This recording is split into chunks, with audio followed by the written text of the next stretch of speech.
I came home with a broker's license in my bag, a cold bottle of champagne under my arm, and annulment papers tucked inside a manila envelope. Seattle was still clinging to me when I stepped through the condo door.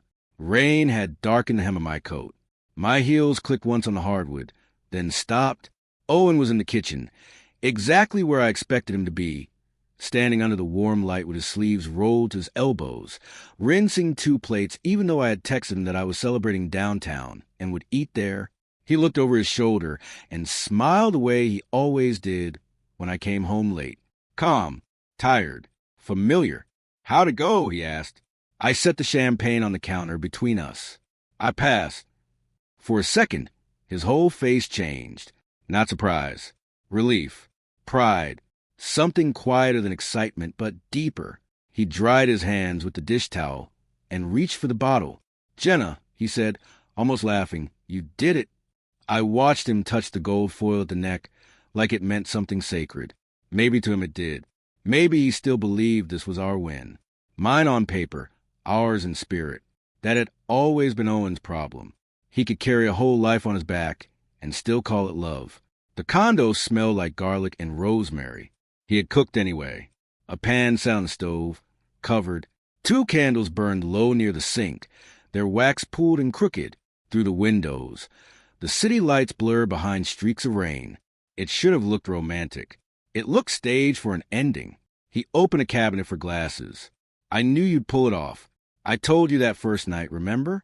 Community college classroom. Awful coffee. You said half the room looked smarter than you." "I remember." He stopped then, just slightly. He knew my voice well enough to hear when it had gone flat. I slipped the envelope out from under my arm and laid it beside the champagne. Manila against Blackstone. Plain, almost ugly. Owen looked at it, then at me. "What's that?" I took off my coat slowly, folded it over the back of the chair, and finally met his eyes. "It's done," I said. "I'm licensed. I'm financially clear. And I'm finally ready to move on without you." He didn't touch the envelope right away. The rain hit the windows harder. Then I pushed it the last few inches across the counter and said very calmly, "They're annulment papers." For a long moment, Owen said nothing. He looked down at the envelope as if it might explain itself if he stared hard enough. The kitchen was so quiet I could hear the softness of the burner cooling on the stove.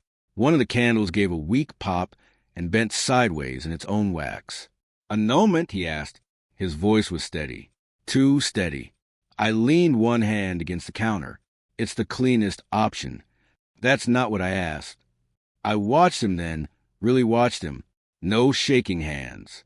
No anger. No desperate laugh. Just that stillness he used when something was breaking inside him, and he had decided no one would ever see it happen. "We've been living like ghosts for a long time," I said. "This just makes it official."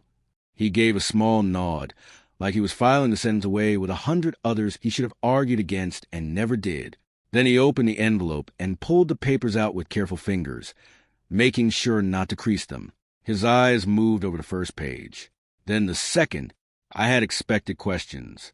I had expected, maybe not begging, but some final effort, a speech, a fight, something messy enough to prove I had mattered. Instead, he reached for the pen near the fruit bowl, as if we were signing for a delivery. "Owen," I said, and I still do not know why I said his name like that. Maybe because the silence had become unbearable. He uncapped the pen. "Where do I sign?" The words landed harder than anger would have. I stepped around the counter and pointed to the tabs my attorney had placed along the margins. Bright yellow flags. Signature here. Initial here. Date here. It looked clinical. Efficient, like a process built for people who had already stopped being human to each other. He signed the first page on the kitchen counter, where he had once sorted my class schedules and loan statements. Signed the second where he used to leave me notes beside my coffee.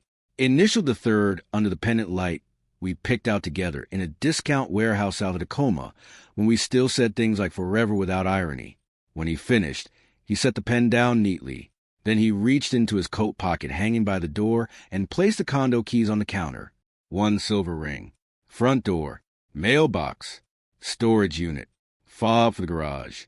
After that came a folded slip with the storage codes written in his tight handwriting. Then a thick folder, worn soft at the corners. "My copies of your father's hospital paperwork," he said. "Insurance contacts are clipped inside." Outside, the wind drove rain against the glass. He pushed everything toward me, picked up nothing for himself, and walked to the door. I did not stop him. I'm not sure I could have. He opened it, and a blade of freezing spring air cut through the warm kitchen. Then Owen stepped out into the storm and pulled the door shut behind him. The door closed behind me with a soft click, like the end of something that had already died long ago. The rain hit immediately. Cold, sharp. It soaked through my shirt in seconds, but I didn't move. I just stood there on the sidewalk, breathing in air that felt too clean after years of living inside something quiet and suffocating. Jenna didn't follow. She never did. I walked without an umbrella, without a destination, just far enough that the building lights blurred behind me, my shoes filled with water. My hands stayed in my pockets, not to stay warm, just to keep them steady. It's strange what your mind chooses to replay when everything collapses, not the big moments, the small ones. The first night class I drove her to, community college, flickering fluorescent lights, half-broken vending machine humming in the hallway. She sat in the passenger seat, gripping her notebook like it was armor. "I don't belong here," she said. "You do," I told her. "You just haven't caught up to it yet." I waited in the car for 3 hours that night. Engine off, window cracked, reading contracts on my phone under streetlight glow so we wouldn't have to pay for parking twice. She came out smiling. That was the first time.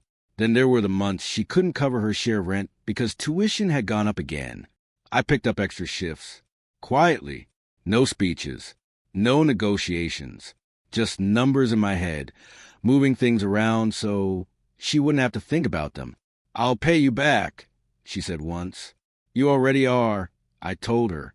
I don't think she ever understood what I meant. The hospital came later. Her father. Late-stage complications, long nights, machines that beeped like they were counting down something none of us could stop. Jenna couldn't handle the paperwork. Insurance calls made her shut down. Bills piled up unopened. So I handled it. Every form. Every call. Every argument with administrators who spoke in polite, empty language while sending numbers that didn't make sense. I kept a folder. Organized. Tabs. Dates. Names. I knew which nurse worked which shift, which doctor would actually answer questions, which billing code they kept accidentally repeating. Jenna would come in, sit by the bed, hold his hand, cry quietly, then leave. I stayed, not because I was stronger, because someone had to be. The rain got heavier. It ran down my face, mixed with something I didn't bother to check. There were other things. Her internship interviews. I ironed her blouses at 6 a.m. because she was too anxious to sleep. Her first listing. I walked through that empty house 3 times the night before, fixing small things the seller hadn't bothered with, so she looked sharper during the showing. "Feels like I'm pretending," she told me. "Keep pretending," I said. "Eventually it becomes real." And it did, just not the way I thought. I stopped under a flickering street lamp, water dripping from my sleeves, and let out a slow breath. She said she built herself from nothing. Maybe she believed that. Maybe she needed to. But I knew exactly how much of that nothing had a name. I just never needed her to say it out loud. And tonight, I finally understood something simple. She didn't forget. She erased. A week later, I stood on the upper deck of a yacht on Lake Washington, holding a glass I hadn't touched. The night was loud. Music carried over the water, bass vibrating through the polish wood beneath my shoes. Laughter came in bursts, sharp, practiced, too loud to be real. The city lights reflected across the lake like something expensive and untouchable. Jenna moved through it all like she belonged there. White dress, clean lines, hair pinned just enough to look effortless. A different version of her than the one who used to sit in my car, gripping a notebook, like it might disappear if she let go. People leaned in when she spoke. They watched her, waited for her reactions, measured themselves against her approval. She had built that. Or, at least, that's what they believed. "Jenna, you have to say something," someone called out. A man in a navy blazer raised his glass. Others followed. The noise settled into expectation. She smiled just slightly, like she had rehearsed this moment. Of course she had. She stepped forward, heels steady despite the gentle sway of the boat. "I wasn't planning a speech," she said, and the lie slid out clean. "But I guess this week deserves one." A few laughs. Soft, encouraging. I stayed where I was, near the railing, just outside the circle of attention. No one questioned why I was there. People rarely question background pieces if they fit the scene well enough. "I got my broker's license," she continued, lifting her glass.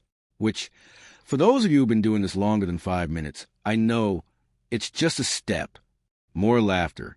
"But for me," she said, "it's the step, the one that finally puts me where I was always supposed to be." There it was. Not loud, not arrogant, just precise enough to land. Someone shouted, "To Jenna!" Glasses lifted again. She tilted her head slightly, like she had just remembered something. "Oh, actually," she said, almost as an afterthought, "I should thank someone." A pause. Just long enough. My ex-husband. The word sat in the air for a second before people processed it. Ex. I didn't move. He was, she smiled, searching for the word like it mattered. Stable. A few people chuckled. Reliable. Supportive. You know, the kind of person who makes it easy to focus on what really matters. More laughter now. Warmer. Easier. She took a small sip of champagne, then added, almost lightly, "Honestly, he was kind of like a starter husband." That one landed. Louder reactions. A couple of raised eyebrows. Someone near the bar actually clapped once, then stopped when they realized no one else did. "A stable little bridge," she finished, "that I crossed before getting to the life I actually wanted." Silence, just for a second. Then the laughter came back, louder than before, washing over the moment like it needed to erase any discomfort before it settled too deep. I watched her hold the glass, completely steady. No hesitation. No regret. Just control. She raised it slightly higher. "So, to better things." "To better things," they echoed. Glass touched glass. The sound was sharp. Clean. Final. Most people laughed. Not because it was funny. Because it was easy. That's how rooms like that work. You don't challenge the person holding the attention. You mirror them. You reward them. You make sure you're still included when the next opportunity comes around. I watched it happen in real time. A man near the bar shook his head like he admired the honesty. 2 women leaned toward each other, smiling in that sharp, quiet way that meant they remember this later, but not say anything now. Someone clinked their glass again, like the moment needed reinforcement. Jenna moved on instantly. She always did. The speech ended. The music came back up, and she was already laughing with a couple near the front, hand lightly touching someone's arm, eyes focused, present, perfect. If you hadn't heard what she said, you'd think nothing had happened. That was her real skill. Not saying things. Moving past them before they could stick. I stayed where I was, near the edge of the deck, watching the reflection of lights fracture across the water. That's when I noticed him. Tyler. He stood half a step behind a group of analysts, not quite part of them. Mid-20s, average build, jacket a little too big, like it wasn't tailored yet. The kind of person people forget in rooms like this, because he doesn't demand attention.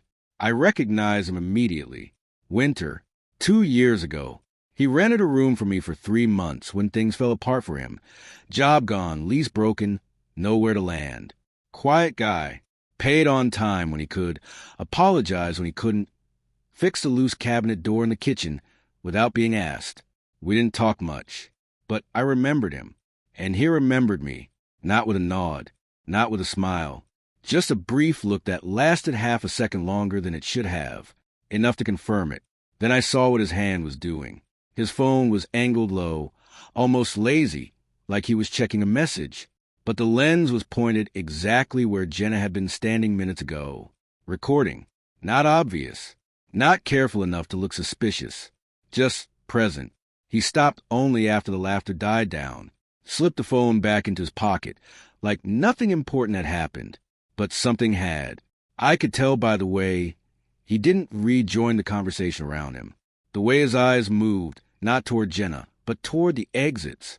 Calculating. Quiet. People like Tyler notice things others don't. Not because they're smarter, because they're invisible long enough to see clearly. The party went on. Drinks flowed. Deals were hinted at. Numbers exchanged hands under polite conversation. Jenna floated through it all, untouched, her version of the story already setting into place. Self-made. Sharp. Knows what she wants. No one corrected it. No one ever does in the moment. But somewhere between the music and the water, a small, silent transfer had already begun. A file saved. A clip captured. A sentence that wouldn't disappear as easily as she thought. And the people who would eventually see it, they wouldn't be laughing. I didn't stay for the rest of the party. No exit speech. No final look. I set the untouched glass on a passing tray, stepped off the yacht, and kept walking until the noise behind me became something distant and irrelevant. By morning, I was gone. The bus station smelled like burnt coffee and wet pavement. Fluorescent lights buzz overhead, turning everything a pale, tired shade of gray. I bought a one-way ticket to Denver with cash. No luggage except a duffel bag. No forwarding address. The woman behind the counter didn't look at me twice. That was the point. I sat near the window while the engine idled, listening to the low vibration run through the floor. People around me talk about small things, weather delays, phone calls they didn't want to take. Normal life continuing uninterrupted. I pulled out my phone, opened it, and started deleting. Contacts first, then messages, then the last threads of anything tied to a version of me that no longer existed. Jenna's name stayed on the screen for a second longer than the rest. Not because I hesitated, because I wanted to be precise. Then I removed it. The bus pulled out just as the skies started to lighten. Seattle blurred into gray shapes behind Rain Street glass, then into highway lines, then into nothing. I didn't look back. Denver wasn't a plan. It was distance. That was enough. The first few weeks, I kept things small. Cheap motel, then a short-term rental. I used a shortened version of my name, O.B. Mercer. Clean, neutral, hard to trace if anyone ever bothered. They didn't. People rarely look for someone who isn't making noise. I picked up work where I could. Not big jobs. Not visible ones. Quiet problems that didn't need attention. Just solutions. A family-owned auto shop tangled in a lease agreement they didn't understand. A restaurant on the edge of closing because of supplier contract that looked fair until you read the penalty clauses twice. A small construction company arguing over ownership percentages that had been handshake clear until money got involved. I didn't advertise. I didn't network. I just listened.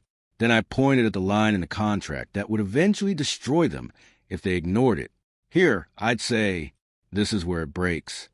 At first, they didn't trust me. Then they checked. Then they came back. Word moved slowly. The right kind of slowly. I didn't charge much in the beginning. Sometimes nothing. Sometimes just enough to keep moving forward.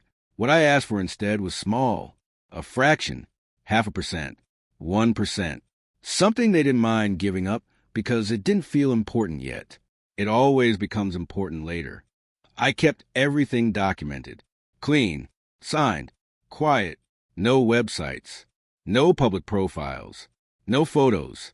Just a name that appeared in the background of things that didn't fall apart. Months passed. Then a year. Seattle faded into something distant, like a place I had once visited instead of lived. Jenna became irrelevant, not out of anger, out of absence. I built routines that didn't include memory. Morning coffee at the same corner place. Legal pads instead of laptops when possible. Phone calls taken while walking, not sitting. No clutter. No history.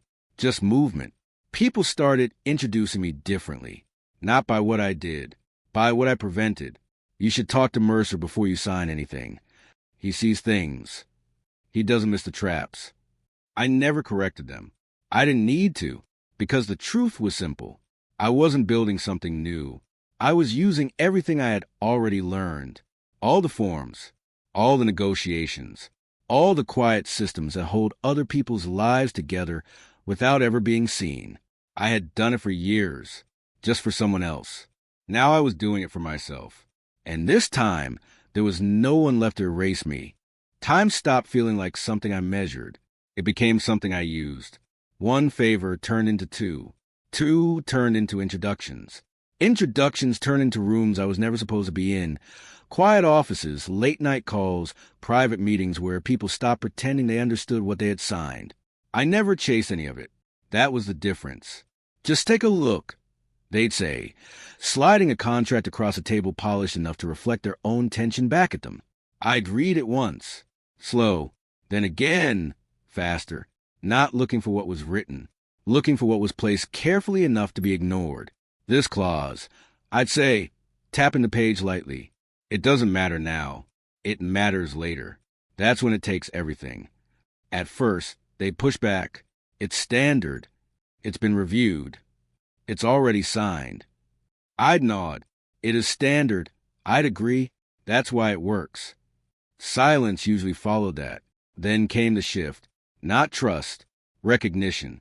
They started coming earlier, before signing, before announcing, before committing to something that would eventually turn into a problem too expensive to fix. And when I helped them avoid it, I didn't ask for cash. Not anymore. I'll take a piece. I'd say, how much? Small enough that you won't think about it. They always agreed, because they didn't understand yet. Ownership compounds differently than money. A fraction of something that survives becomes more valuable than all of something that collapses. I kept records of everything. Clean, layered, quiet. No one saw the pattern forming because no one was looking for it. A restaurant stabilized. A logistics company avoided a silent liability buried in a partnership agreement. A mid-sized manufacturing firm restructured before an internal dispute could split it in half. Each one left a trace. Not visible, but real. And over time, those traces started connecting. I didn't need to be in the spotlight. I needed to be in the structure, the person people called when something felt wrong, but couldn't yet be proven. MRSA doesn't guess. Someone said once during a call I wasn't supposed to hear. If he says there's a problem, there's already damage. You just haven't seen it yet. I didn't correct that either, because it was close enough. Meanwhile, Jenna's name started appearing more often. Not in my world. In theirs. Panels. Listings. Interviews. Industry features that praise her clarity, her confidence, her self-built rise. Photos with clean lighting and sharper angles. Quotes that sounded like conclusions without showing the process behind them. She had become visible. Very visible. I stayed where I was. Invisible. But influence doesn't need visibility. It needs position. And position, when built slowly enough, becomes something harder to remove than attention ever could be.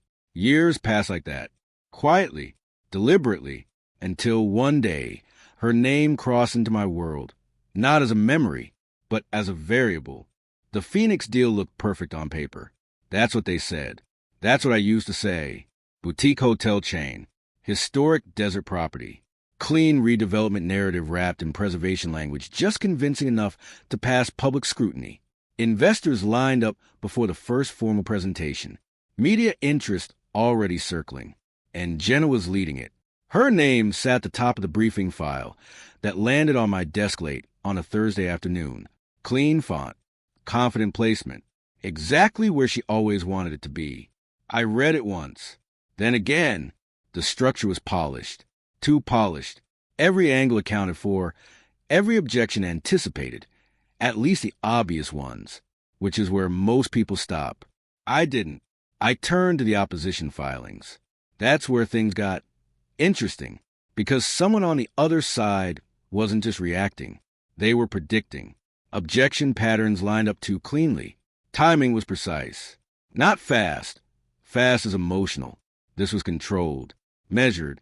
Like someone was letting the deal build just enough momentum before applying pressure. In exactly the right places. Delay a permit here. Question evaluation there. Force a minor compliance review that didn't kill the deal, but slowed it just enough to shift leverage. Whoever was doing it understood something most people don't. You don't destroy a deal head-on.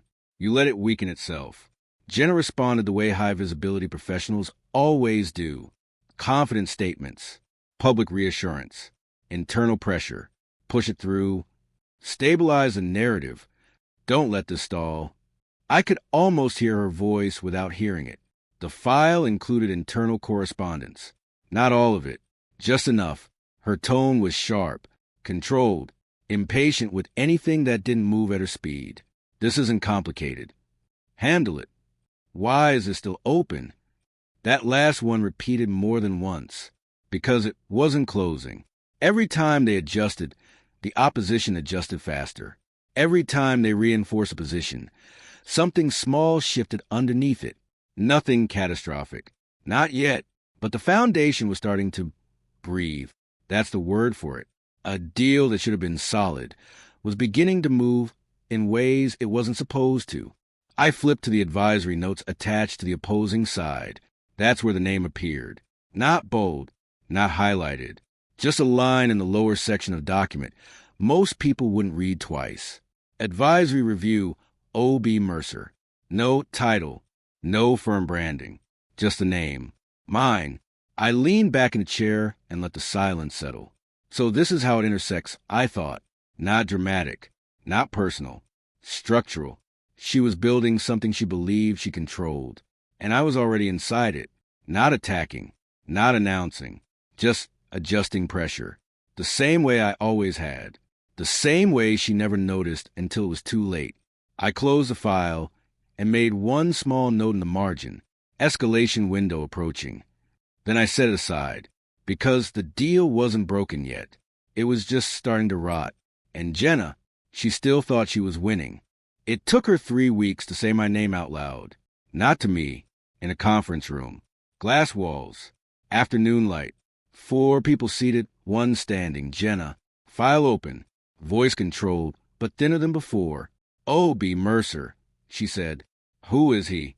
No one answered immediately, because no one knew. That was the point. I had made sure of it. The opposition never used me directly. No calls, no visible meetings, just documents, precise, clean, impossible to dismiss. Every objection backed by clauses most people skipped. Every delay justified by language that couldn't be argued without exposing something worse. Jenna flipped another page. Every move we make, she said, he's already accounted for it. A man across the table shifted. It's just advisory. We can push through. No, she cut in. Calm, sharp. This isn't reaction. This is design. That was the moment.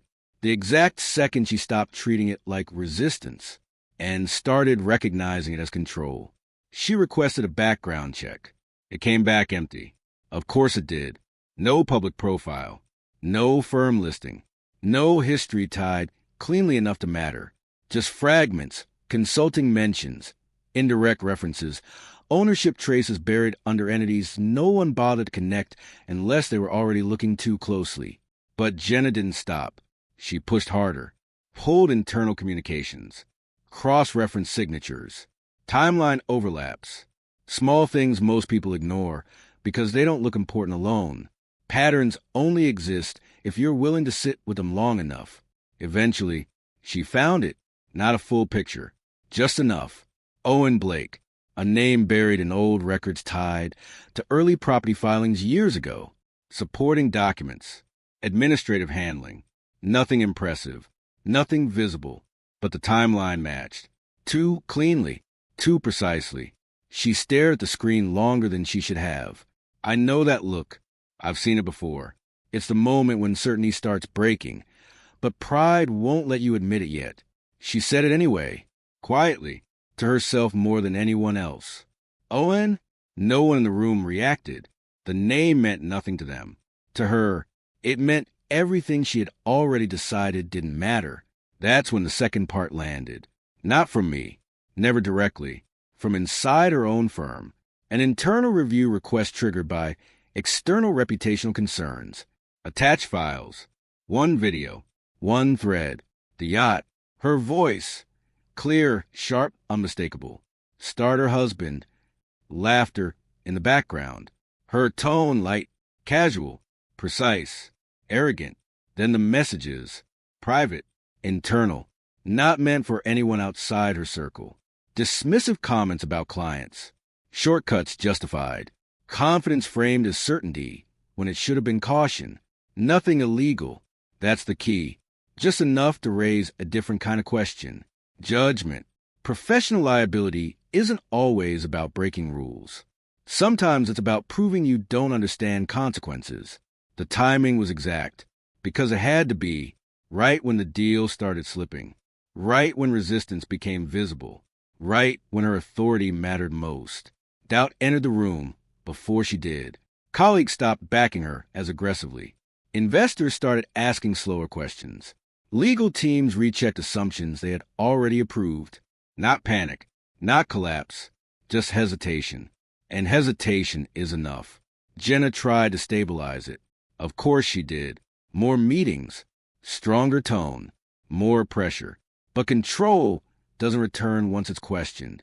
It fractures, quietly, systematically, the same way everything else does. And somewhere between those meetings, those files, those moments where she felt something slipping just out of reach, she understood the truth. Not all of it, just enough. I hadn't come back. I hadn't confronted her. I hadn't exposed her. I had simply been there first, waiting, building, positioning, until the moment her world intersected with mine again. And this time, I wasn't the one being erased. The deal didn't collapse all at once. That would have been too clean. It unraveled in layers. First, the investors slowed. Not withdrawals, questions, requests for additional verification, clarifications on projections that had already been finalized. Meetings that used end in signatures started ending in follow-ups. Then legal stepped in, not to stop the deal, to review exposure. That's always how it's phrased. Neutral words for growing doubt. Jenna felt it before anyone said it directly. You can see it in the way people stop making eye contact. The way conversations shift when you enter the room half a second too late. The way your authority starts sounding like pressure instead of leadership. She pushed harder. Of course she did. Late nights, revised strategies, sharper emails, more control. But control isn't something you can demand once it's questioned. It has to be given. And no one was giving it to her anymore. The internal ethics review came quietly. No announcement, just a meeting request. Then another, then documentation requests framed as routine. The yacht video didn't lead the discussion. It didn't need to. It sat there in the background, context, her words, her tone, her judgment. The messages followed, not illegal, just revealing, enough to shift perception from confidence to risk. That's all it takes.